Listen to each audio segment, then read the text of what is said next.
Bienvenue tout le monde à ce webinaire GSF sur notre nouvelle application GSF Mobile. Donc, le webinaire va être d'une durée d'environ 20 minutes et ce, sans arrêt. Dans le haut de l'écran, il y a une section Q&R pour questions et réponses. Donc, si vous avez des questions à nous poser durant le webinaire, ben, posez-les nous. On va essayer de vous répondre durant les membres de notre équipe. Et puis, si jamais on n'est pas capable de vous répondre, là, juste à nous écrire votre courriel dans la question et on va vous répondre par la suite. Donc, bonne présentation tout le monde.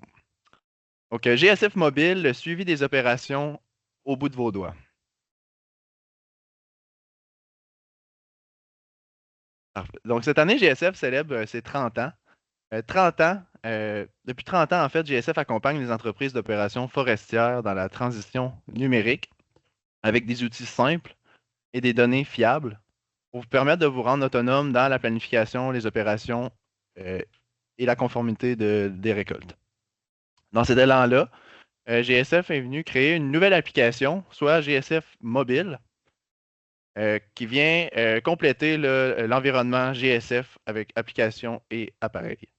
Donc, dans la présentation, ma collègue Julie Loubier, spécialiste des formations chez GSF, va vous présenter comment utiliser GSF Mobile, comment il embarque dans l'environnement GSF. On va explorer un peu la version GSF Mobile de base et Pro. Et on va survoler là, les différentes possibilités qu'on peut faire là, avec l'application, soit créer, récupérer, partager des données et sélectionner une carte et une tuile. Donc, bonne présentation. Je passe la parole à ma collègue Julie. Merci d'être présent. Merci, Pierre-Olivier. Bonjour à tous. Donc, comme mentionnait Pierre-Olivier, je vais vous présenter une nouvelle application Android qui se nomme GSF Mobile, qui est disponible en deux versions, une version de base et une version Pro. Nous avons développé cette application dans le but d'optimiser la gestion des données sur le terrain pour les superviseurs. Dans un premier temps, je vais vous expliquer sommairement le lien entre les différentes applications. Alors, nous avons la section terrain avec GCFlog, puis la section bureau pour créer des cartes puis traiter les données de machine. La carte peut être envoyée sur le dépôt GSF, puis récupérée par la suite par GCFlog s'il y a accès à Internet. Mais si GCFlog n'a pas accès à une connexion Internet, c'est GSF Mobile qui va transmettre les cartes, les images, les listes vers GCFlog.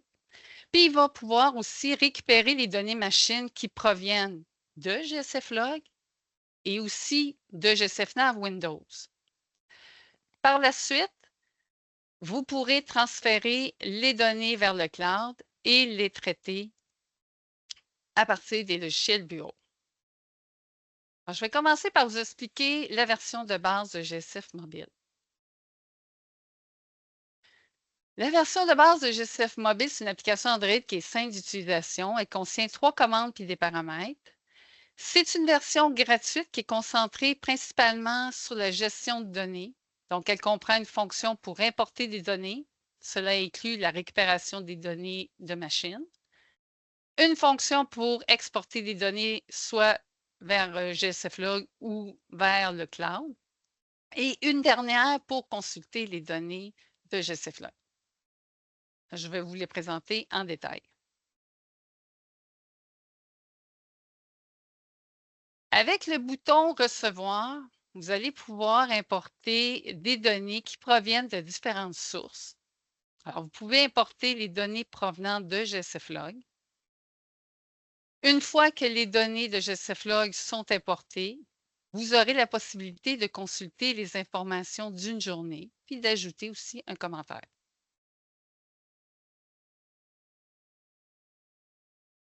La fonction recevoir permet aussi d'importer des données qui proviennent d'un autre appareil de GSF mobile.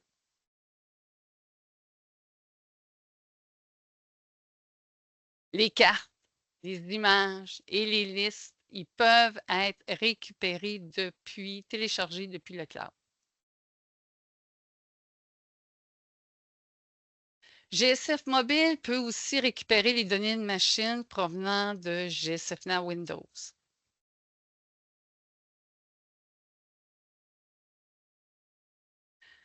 À partir du bouton Envoyer, vous pouvez transmettre vers GSF Log ou vers un autre appareil de GSF Mobile des cartes, des tuiles ou tout autre type de fichier qui est compatible pour ces deux applications.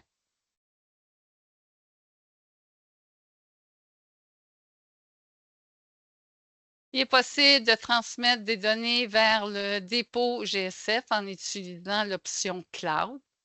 Vous pourrez transférer toutes les données de machine ou une en particulier.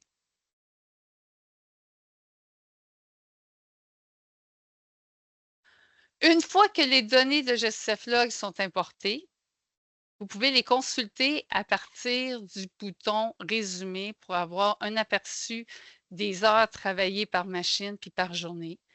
Et vous aurez la possibilité aussi d'ajouter un commentaire.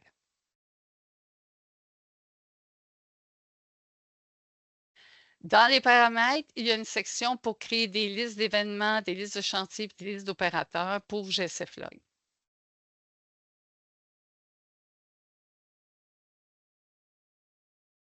Il y a également d'autres options qui sont reliées à GSF Log que vous pourrez définir dans les paramètres.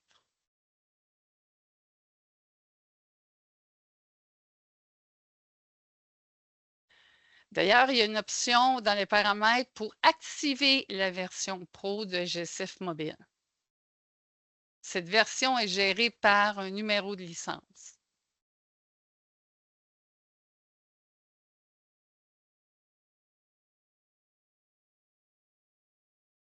La version Pro contient toutes les fonctionnalités de base de la version de base, puis elle ajoute de nouveaux éléments à l'interface. Comme la version de base, la version Pro est compatible avec la solution GSF Log.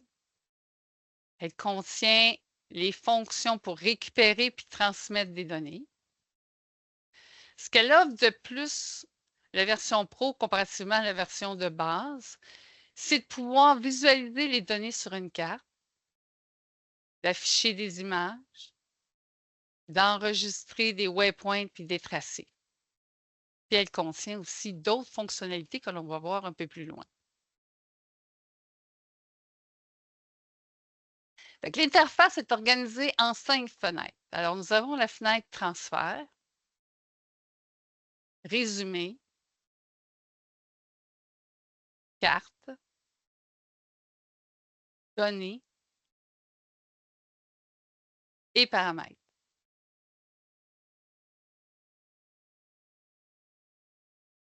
Dans la fenêtre de transfert, vous trouverez les mêmes options que dans la version de base pour recevoir et envoyer des données.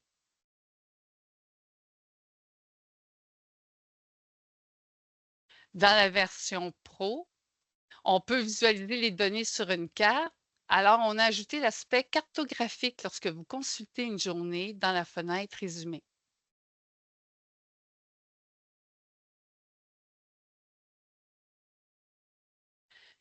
La gestion des listes d'événements de chantier puis d'opérateurs est inclue également dans les paramètres de la version Pro.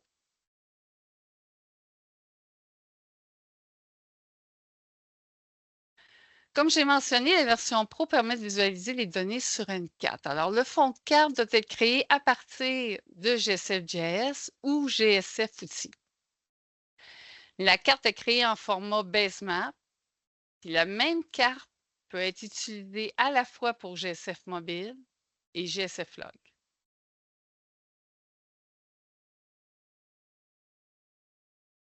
Puisque le format basemap est utilisé dans GSF Mobile puis GSF Log, l'interface contient aussi les options pour définir les alertes qui sont utilisées par GSF Log. Vous pourrez choisir le mode d'enregistrement de la carte, soit de la rendre disponible sur le dépôt GSF qui est le cloud, de la transmettre vers un appareil Android ou de l'enregistrer dans un dossier local.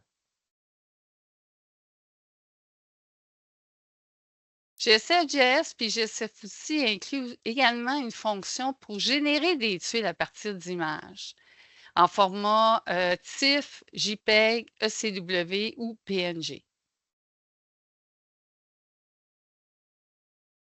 Alors, tout comme le fond de carte, ces tuiles peuvent être enregistrées sur le dépôt GSF, qui est le cloud, directement sur un appareil Android ou sauvegardées sur votre poste local.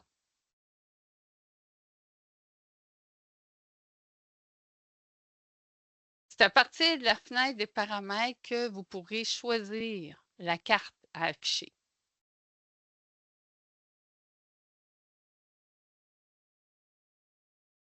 Toujours dans la fenêtre des paramètres, la section tuiles va vous permettre de choisir l'image à visualiser sur la carte.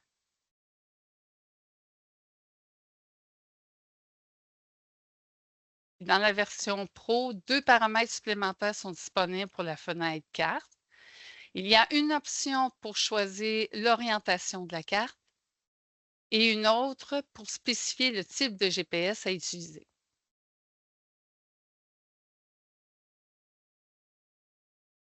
La fenêtre carte contient plusieurs options. Vous trouverez des commandes pour les zooms, puis une pour visualiser les satellites et les coordonnées de votre position GPS.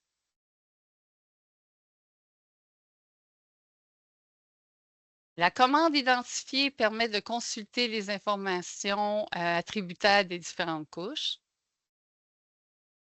La commande visibilité permet de choisir quelle couche à masquer et ou à rendre visible sur la carte.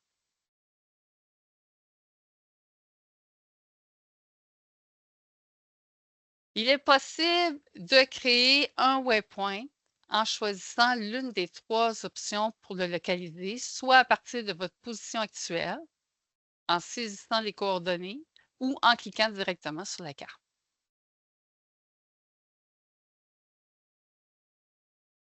Il y a également une commande pour démarrer un tracé. Vous aurez la possibilité d'enregistrer le tracé soit en ligne ou en polygone.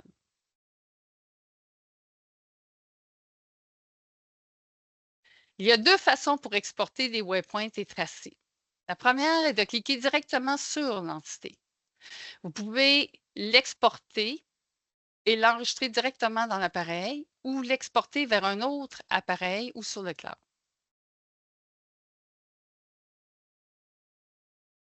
La deuxième méthode consiste à utiliser la fenêtre Données qui va vous permettre d'exporter plusieurs fichiers en même temps.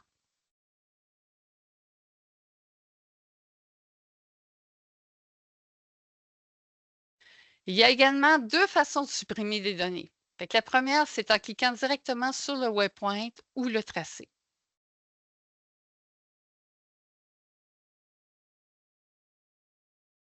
La deuxième méthode, c'est de supprimer à partir de la fenêtre Données. Dans cette fenêtre, vous allez pouvoir supprimer un ou plusieurs waypoints et tracés.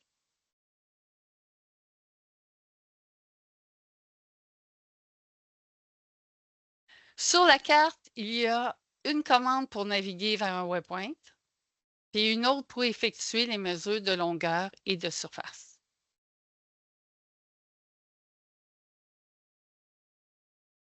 Vous pouvez également verrouiller l'interface de la carte.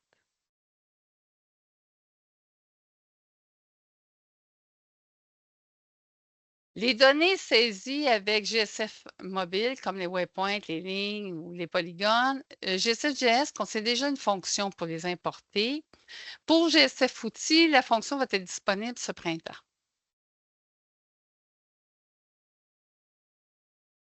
Vous aurez 3 modes pour importer les waypoints et les tracés, soit en sélectionnant un fichier sur votre ordinateur, à partir de votre appareil Android ou en téléchargeant les données depuis le cloud.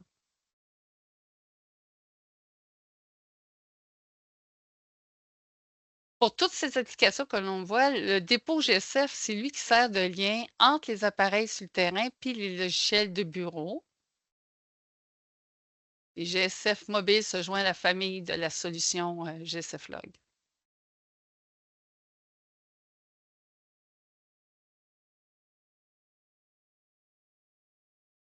En résumé, GSF Mobile, c'est une nouvelle application Android qui est disponible en 2 versions, soit de base ou pro. Les 2 versions sont simples à utiliser pour les superviseurs.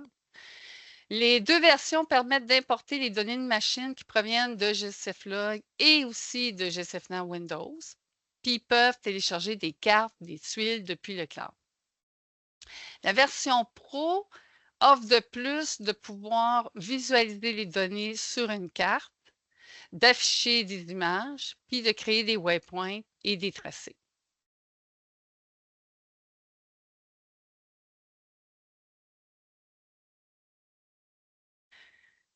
Alors, pour conclure, ce tableau sommaire compare GSF Mobile et GSF Nav Android concernant sur les plateformes prises en charge par ces deux applications, lesquelles peuvent se connecter au cloud, la saisie de données sur le terrain, puis l'inventaire forestier aussi. Fait que ce tableau peut peut-être vous aider à choisir l'application qui correspond le mieux à vos besoins.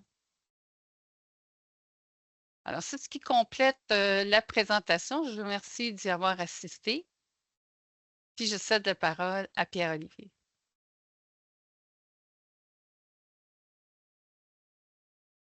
Parfait. Donc, merci beaucoup tout le monde pour votre écoute. Maintenant, suite à ce webinaire, si vous avez de l'intérêt face à la solution, en fait, c'est possible pour nous de vous faire des présentations personnalisées sur demande. Donc, juste à nous contacter, que ce soit par les manières habituelles là, que vous prenez ou sinon ben, à nous contacter par vente à commercial gsf.ca. Aussi, ben, on a de la formation disponible pour la solution lorsque vous débutez avec. Service d'accompagnement lors de l'implantation de la solution. Et ce, pour tous nos produits. Donc, pas juste pour GSF Log. Euh, Maintenant, si vous voulez juste aller en apprendre davantage, faire vos recherches un peu vu que c'était la première fois que vous en entendiez parler aujourd'hui, il y a de la documentation disponible sur notre site web. Donc, dans l'onglet support, téléchargement, application, vous allez retrouver ça là. Et je vous conseille de surveiller nos réseaux et l'infolette pour ce qui s'en vient dans les prochains mois, que ce soit pour les webinaires. On n'a pas de date encore ou de sujet, mais on a plein de choses qui s'en viennent. Comme j'en ai parlé en début de rencontre, GSF célèbre ses 30 ans. Donc, cette année, on va avoir des surprises pour vous, des promotions, des rabais presque à tous les mois. Donc, par exemple, la promotion du mois de mars, c'est GSF Outils à 150 soit le prix d'il y a 30 ans, quand on a créé l'application. Donc, on va avoir un autre rabais au mois d'avril. Donc, restez à l'affût, surveillez nos réseaux et l'infolette. Donc, merci beaucoup pour votre attention aujourd'hui. Merci d'avoir été présent en grand nombre. Et puis, si vous avez des besoins là, en support, formation, vous avez besoin d'appareils qui vont bien, des applications, faites-nous signe. On est toujours disponible. Merci beaucoup. Et puis, je vais rester encore en ligne un petit peu là, s'il y a des questions. Donc, merci beaucoup. Bonne semaine.